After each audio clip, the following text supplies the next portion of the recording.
Neil Beller is a 6-time Ignite speaker and has the monogrammed silk bathrobe to prove it. He has worked in television and radio production for over 42 years, including several years in Hollywood, California. He is still slightly miffed that Nicole Kidman never called him after he gave her his business card on the set of For a Few Good Men. He's published 4 books, written 12 more, and is currently pursuing a side hustle that attaches bidets to cyclocross bikes.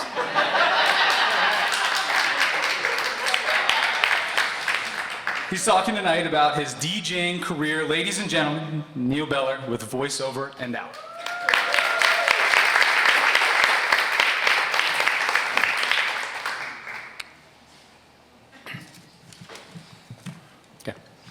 In 1983, I was a senior in college and was playing poker with some of my baseball teammates.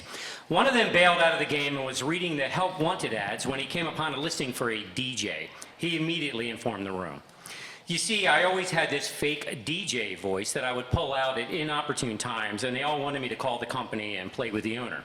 In the past, I might have made crank calls from fictitious radio stations informing people they won gifts that didn't exist. So after a ton of pushing, I eventually gave in and called the number. My goal was to launch into this DJ voice as soon as they answered the phone. Hey, my name's Neil Beller. Sorry, you had in the paper and thought I'd give you a call. What I didn't count on was them answering the phone in the same way. Davis DJs, this is Bill Davis. Hey, Bill, my name's Neil Beller. Saw your ad in the paper and thought I'd give you a call. Hey, Neil, you sound great. I'd love to meet you. Why don't you come on down and we can talk? What? I didn't even want a job. So I drove to Annapolis on a Sunday morning to meet him. When he opened the door, I could not have been more surprised. He was about 4'2", but he had this unbelievable voice like he was 6'9". Hey, Neil, it's Bill Davis. Come on in. When I greeted him back, he looked at me kind of funny and he said, you know, your voice sounds a lot different on the phone. And I said, well, it's because I was making it up. Do you normally talk like this? All the time.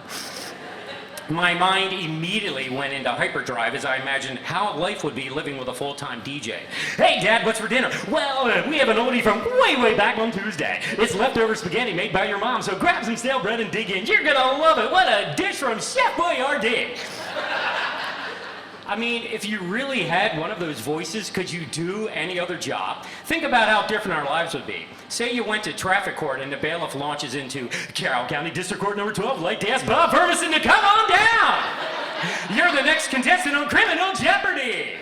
Bob's in charge with stealing a new car. And in the backseat was a 60-inch color TV. Life would definitely be more interesting. Sometimes when I'm really in the mood, I talk that way at the drive-thru. Hey, can I have the number 2 with a diet beverage and don't make it tasty? Then I drive around and talk normal. So anyway, I'm standing in his living room and he has this whole DJ setup with turntables and speakers and everything, and he asked me to announce and play the next song. I look down at the record and I say, next up is The Culture Club with Karma Chameleon. He was totally unimpressed and asked me to post-introduce with my fake DJ voice. I was super embarrassed, but as the record was ending, I turned on the mic. Karma Chameleon. That was Boy George leading the way. Don't you just love his eyeliner? I was hired on the spot. And I was a Davis DJ for 3 years. I was even in a commercial. I DJ'd almost 300 weddings, as well as parties, bar mitzvahs, dances, bars, funerals. Well, not exactly, but let me explain. Once I was out in a reception, waiting for the guests to arrive, when someone came up to me and said, after the pictures were taken, the father of the groom had a heart attack and died. However, he would want the party to continue, so could you please make that announcement? I'm like, what? Are you kidding me? Can you imagine? Hey, everybody, a little while ago, after his last image was secured with the aid of light-sensitive emulsion, the father of the groom fell over dead, but he would want the party to continue, so here's Cole and the gang with Celebration. I pretty much saw everything, and most of it was alcohol-induced, although nothing prepared me for the Pine Tree Community Association's New Year's Eve party. I had this scantily clad woman ask me to play The Stripper by David Rose following Auld Lang Syne. As I did, she went into the middle of the room and took off all of her clothes. Within minutes, the whole place was naked. Unbeknownst to me, it was a nudist colony. I was wearing a tux and started to put on more clothes. For the record, there wasn't one person at that party I wanted to see naked, and for years after, I was intensely mad at the concept of gravity. Imagine my surprise when I was called back the next summer to DJ a luau. I had a broken foot at the time and needed help, so I asked my lifelong friend Mark Slater if he could be my roadie for the day. I never told him where we were going. When we drove through the gate, he was like, "Hey, there's naked people all over the place." I'm like, "Happy birthday, Mark. This is a nudist colony." He was so elated. However, 10 minutes in, he disappeared.